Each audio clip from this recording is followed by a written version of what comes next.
Welcome to another deep dive. This time we're focusing on supporting children with autism. We've got some excerpts from a document chock full of practical advice. Oh, it's a great document. The document emphasizes the importance of routine for these children. Hmm. And I think most people understand consistency is good, but it sounds like it goes deeper than just, being organized. It does. It does. It seems like routine actually affects how a child with autism experiences the world. Yeah, I think it's all about creating a sense of predictability, which helps reduce anxiety. Right. Imagine if you experience the world with heightened sensory sensitivity, sights, sounds, smells, textures, all intensified. Wow. Routines, they become like anchors. They give a sense of safety and control in what can feel like a pretty chaotic environment. That makes perfect sense. Yeah. So it's not just knowing what to expect next, but also about minimizing those sensory overloads. Exactly. Exactly. Yeah. And the nice thing is that routine doesn't just provide comfort in the moment. Right. It helps build those essential life skills. Hmm. The document highlights how routines can help kids of autism learn organization and time management, which are valuable well beyond, just childhood. Absolutely. Yeah. So it's almost like embedding those skills into their daily lives. I'm also seeing here a suggestion to use visual aids, things like visual plans and social stories. Is that about making the routine like more tangible? Yeah. Yeah. Children with autism often, they thrive on visual information. Mm-hmm. A visual schedule, for example. It's like it gives a clear roadmap of the day, Right. helps anticipate what's coming next, Mm. and reduces anxiety about transitions. Social stories, on the other hand, those use visuals and very simple language, to explain social situations and expectations, Uh-huh. especially helpful for navigating, complex social environments. Right. Almost like a clear set of instructions, like a user manual for the day. Exactly, exactly. It's like, this is what's going to happen. Yeah.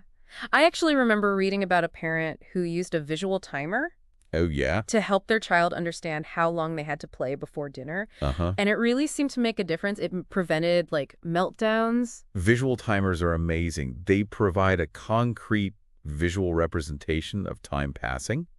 That could be difficult for some children with autism to grasp abstractly. Right. So by seeing the time ticking away, they can mentally prepare for that transition. Gotcha. It makes it a lot smoother. Now, with all this talk about routine, I'm curious about how you find a balance between predictability and flexibility, because life isn't always predictable, right? Oh, no, it's a great question. Yeah. And while routine is like the foundation, you got to build in some flexibility. The trick is to introduce changes gradually Uh-huh. and use those same visual supports to prepare the child for what's coming. Okay. For example, if you know there's a change to the routine coming up, you talk about it beforehand. And maybe use a visual schedule. You could even role-play the change. Oh, wow. Maybe use some social stories. Uh-huh. Help the child understand and feel more comfortable. So it's kind of preparing them for those curveballs that life throws, helping them become more resilient. Exactly. It's building coping mechanisms right into the routine itself. Now, the document also mentions a lot about creating an autism-friendly home environment. It sounds like addressing sensory sensitivity is a big part of that. Oh, it's fundamental. I mean, for so many children with autism, sensory input can be overwhelming, Yeah, even painful at times. right. Like, think about those fluorescent lights, that buzzing, or scratchy clothing, or the noise in a busy supermarket. These are everyday experiences that can cause a lot of distress. Wow. Yeah, So creating an autism-friendly home is about trying to minimize those triggers, making it a safe and calming space. exactly. And the document mentions using calm colors, soft lighting, flooring that absorbs sound. Right. It's about creating like a sensory haven, Mm. a place where the child can feel safe and regulated. Imagine a room painted in soothing colors with soft textures, natural light, minimal clutter. Yeah. A space that invites calm. It reduces sensory overload. I love the idea of bringing in those natural elements. Like the document mentioned plants, natural light. It seems like that can create a feeling of tranquility. Absolutely. Natural elements have this calming effect on most people, and it's especially true for children with autism. Yeah. Plants, natural light, even just the sound of running water Mm-hmm. create a much more peaceful, relaxing environment. And it's not just about creating calm. It's also about designated spaces within the home. What's the thought process behind that? Well, the document specifically talks about having a designated calming space. Right. This could be a corner of a room, a beanbag chair in a quiet hallway, even a small tent. Oh, wow. The key is it's a safe space where the child can go when they're feeling overwhelmed. Makes sense. Having a sensory toolkit in that space can also be super beneficial. Okay, so what kind of things would go in a sensory toolkit? Think about things that provide different types of sensory input. You might include like a weighted blanket for deep pressure, Right. fidget toys for that tactile stimulation, noise-canceling headphones for auditory modulation, Uh-huh. maybe even an aromatherapy diffuser with calming scents. Okay. It's about giving the child tools to self-regulate, to manage those sensory experiences. Yeah, giving them the power to kind of control their environment and meet those sensory needs. Exactly. And it's not just about creating a sensory haven inside the home, but, safety is also paramount. Oh, absolutely. The document really stresses things like securing furniture, using safety gates, and even considering a home security system to prevent wandering. Yeah. Now, these are things that many parents might not even think about. No, you don't think about it till it's too late. Exactly. So it's about being proactive Right. and anticipating those potential hazards. Yeah. Children with autism, they may not always perceive danger in the same way Right. as neurotypical children. So it's really crucial to create that safe environment and to minimize risks. It's like creating that safety net within the home, anticipating those impulses and making sure that they're met with, a safe and secure environment. And I'm also seeing here that the document suggests involving the child in the design process. What are your thoughts on that? Oh, I think that's fantastic. It empowers the child. Yeah. And it gives them that sense of ownership over their space. Uh-huh. Imagine letting them choose the color of their room. Right. Pick out some calming decorations. Yeah. Or help arrange the furniture in their calming corner. It Wow. honors their preferences. Yeah. Makes them feel truly at home. That's so insightful. It's not just about creating a space that we as adults think is calming, but about what truly resonates with the child. Absolutely. Absolutely. And it's an opportunity to teach some valuable life skills. Decision-making, problem-solving. Right, right. Having that visual representation is key. Definitely. A visual schedule, it could be as simple as a series of pictures representing different activities, Uh-huh. or it could be more detailed. Right. Include time, specific instructions. Yeah. The point is that it's clear, consistent, and easily understood by the child. Right. And it seems like visual timers and countdowns are also helpful, especially for managing those transitions, like moving from a preferred activity to one that maybe they don't prefer as much. Oh, they're fantastic for that. They help children with autism anticipate what's coming next. Right. And it reduces anxiety around change. Right. Instead of just abruptly ending playtime, Yeah. you set a visual timer for 5 minutes, Huh. and the child can see that time ticking away. Right. Gives them a chance to mentally prepare, Right. makes it much smoother. That's such a simple but effective strategy. Oh, yeah. It's all about giving them that heads up, that sense of control over what's happening. The document also mentions designated spaces for belongings and resources. Is that tied to visual supports as well? It absolutely is. Okay. Having designated spaces for toys, clothes, other belongings, Right. not only promotes organization, it reduces visual clutter, which can be overwhelming. Oh, yeah, of course. So, think about labeled shelves, clear storage bins, a consistent system for putting things away. Gotcha. So it creates a sense of order, right? Everything has its place. Exactly, exactly. Which can be very calming. It can, and it also fosters independence. Mm-hmm. If a child knows where everything belongs, they can participate in cleaning up, Right. take ownership of their belongings, develop that sense of responsibility. This all ties back to that theme of empowerment, right? It does. Giving them those tools and that structure to navigate their world. Yeah. Speaking of empowerment, the document also talks about the power of visual aids, not just for schedules and organization, but for communication and fostering independence as well. Visual supports are amazing. They're so versatile. Yeah. They can be used in so many ways to support communication and independence. Right. Think about picture cards for basic needs, Okay. social stories to navigate those tricky social situations, Right, right. even step-by-step visual breakdowns for complex tasks. I remember reading about a parent who used picture labels on everything in their kitchen, Oh, yeah. and their child, who was nonverbal, could then just point to the picture of juice or a snack to communicate their wants and needs. That's a perfect example. Yeah, Visual supports, they bridge that communication gap, right. and they empower children with autism to express themselves Yeah. and interact with their environment in such a meaningful way. Absolutely. And the document mentions that you can even use visual supports to break down complex tasks. Oh, absolutely. Let's say you're teaching a child how to brush their teeth. Okay. You could create a visual sequence with pictures showing each step, Right. wetting the toothbrush, applying the toothpaste, brushing each section, rinsing, spitting. Makes it much more manageable. It does. Makes the task less daunting, more achievable, Right. fosters independence and a sense of accomplishment.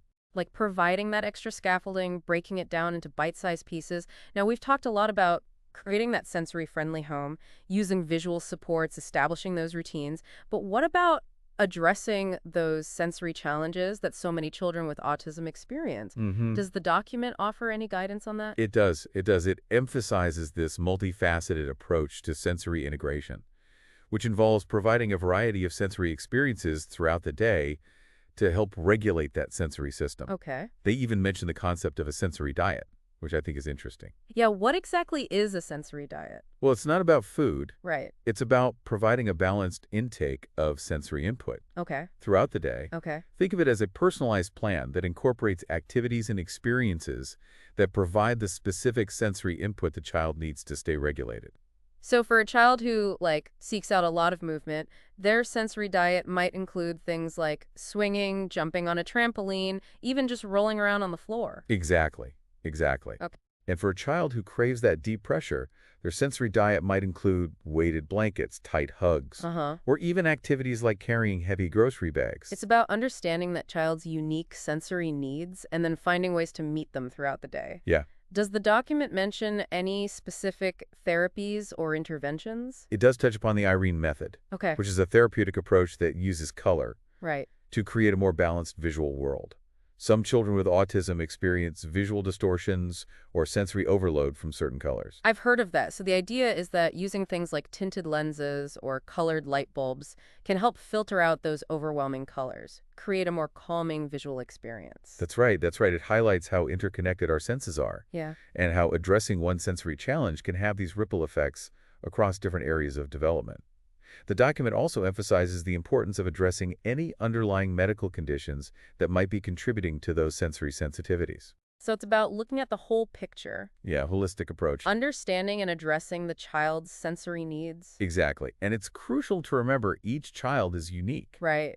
and they'll respond differently to different sensory interventions.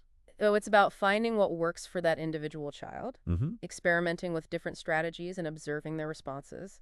The document also touches on the topic of dietary adjustments, Yeah. specifically the gluten-free diet. Yeah, that's one that comes up a lot. It does, and it seems like there's still a lot of debate surrounding its effectiveness. It does. Yeah, the document kind of explains the theory behind it, this idea that some children with autism may have a sensitivity to gluten that, can impact their behavior and development. Yeah, it's important to emphasize that the research on the gluten-free diet and autism is still pretty preliminary, Right. and the results, they've been mixed. Some studies have shown potential benefits, others haven't. So it's definitely not, a one-size-fits-all solution. Yeah, the document makes that very clear that it's not a cure-all, and it's really important to approach it with realistic expectations and Absolutely. in consultation with a healthcare professional. For sure. Before making any significant dietary changes, it's crucial to talk to a doctor or a registered dietitian who, specializes in autism. Right. They can help assess whether a gluten-free diet is even appropriate for the child, Right. provide guidance on how to implement it, Uh-huh. and then monitor for any potential benefits or even side effects. It's about making those informed decisions, based on the best available evidence Exactly. and the individual needs of the child. It is. Now, the document does highlight some of the practical considerations of a gluten-free diet. It can be tough Yeah. to eliminate gluten completely. I mean, it's in so many common foods. Yeah. But the document gives some helpful tips on reading food labels, finding gluten-free alternatives, Okay. even preparing some, homemade gluten-free meals. So it sounds like it could be a pretty big lifestyle change, not just for the child. Oh, for the whole family. Yeah, it's definitely not something to take lightly. No, no. And it's important to remember that consistency is key. If you decide to try a gluten-free diet, it needs to be followed, strictly Uh-huh. and for an extended period Right. to see any potential benefits. It's not a quick fix. No. It's about making a commitment, giving it a fair try. It's clear that there's no one-size-fits-all approach. Absolutely not. What works for one child might not work for another. And it's really about finding the right combination of strategies, based on that child's individual needs and strengths. Exactly. And it's an ongoing journey of learning and discovery. What works at one stage of development, you might need to adjust it as the child grows and their needs change. Right. It's about being flexible, adaptable, and responsive to the child's cues. It's a partnership, really, working together, observing their responses, making adjustments along the way. And remember, you don't have to do it alone. Yeah, There's so many resources available, therapists, support groups, right. online communities. You can find information, guidance, even just a sense of community. That's so important. Before we wrap up, I want to leave our listeners with something to think about. The document really emphasized the importance of personalization. Hmm. It's not enough to just follow, generic strategies. No. It's about really understanding your child's unique sensory profile, their interests, their challenges, and tailoring your approach accordingly. Couldn't agree more. Every child with autism is an individual. Yeah. What works best for one, may not work for another. It's about observing your child, listening to their needs, and being willing to experiment to find what clicks. So, listener, as you reflect on all the information we've talked about today, I encourage you to ask yourself, what are some small, everyday adjustments you can make to create that more supportive and empowering environment for your child? It might be something as simple as introducing a new sensory toy, Right. adjusting the lighting in their room, or incorporating a favorite activity into their routine. Those little things can make a big difference. It's about being attuned, being present, being willing to adjust your sails as you navigate this journey together. You're doing great. Parenting a child with autism can be challenging, but it's also incredibly rewarding. Embrace the journey, celebrate the milestones, and know that you're not alone. And we hope this deep dive has given you some valuable insights, practical strategies, and, a renewed sense of hope. Remember, you are your child's best advocate. Trust your instincts, keep learning, and never stop believing in their potential. Thank you for joining us on this deep dive. We'll see you soon for another fascinating exploration. Take care.